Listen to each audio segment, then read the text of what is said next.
So ayan mga kadrama-rama, alam ko pong inaabangan nyo po no, yung next na mangyayari po dito sa Abot Kamay na Pangarap.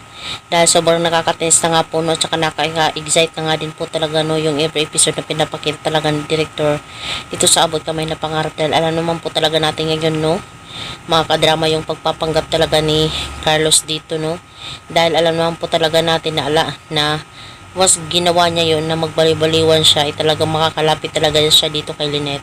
Dahil yung purpose niya talaga, yung gusto niya talaga is maibalik talaga si Lynette sa kanyang feeling dahil sobrang mahal na mahal niya ito.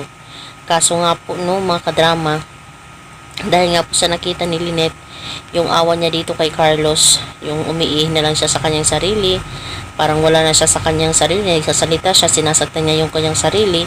So yung nangyari ay talagang nagkaroon talaga ng compassion talaga itong si Lynette. Naawa po talaga siya dito kay Carlos sa kanyang kalagayan. Kaya itong si, kahit nga din po si yung anak niya na si Harry ay talagang humihingi din talaga ng favor na hindi na talaga ituloy ni Lynette yung kaso niya dito kay Carlos. So yung nangyari ay dahil nga po sa naawa itong si Lynette ay talagang iniurong niya talaga yung kanyang kaso talaga dito kay Carlos. Nang malaman ni RJ na ginawa yun ni Lynette ay grabe talaga yung galit ni RJ no. Bakit ginawa yun talaga ni Lynette? Diba? Pero yun ang hindi nila alam dahil ito lamang talaga ay patibong talaga ni Carlos para makuha niya itong si Lynette.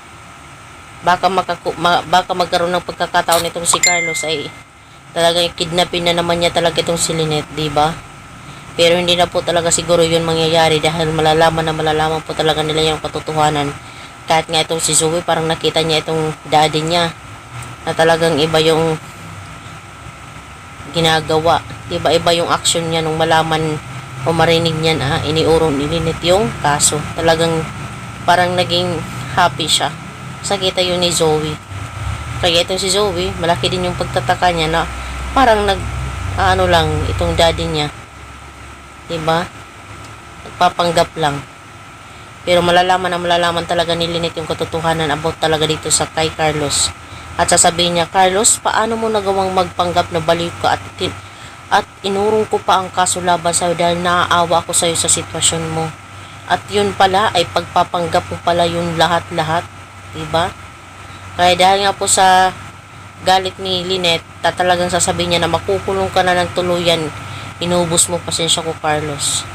Imbis na awa ang mararamdaman ko sa'yo, ang dahil sa ginawa mo, ay siguradong sa kulungan ka babagsak, diba? Pero bago pa man po mangyari talaga yun, ay siguradong gagawa muna ng hagbang itong si Carlos bago magawa yun ni Lynette, diba?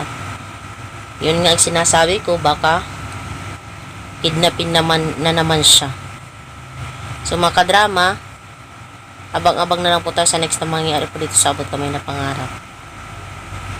Abangan po natin yung galawan ni Carlos, charot. So yun lang po, bye, abangan. Don't forget to please like, share, subscribe.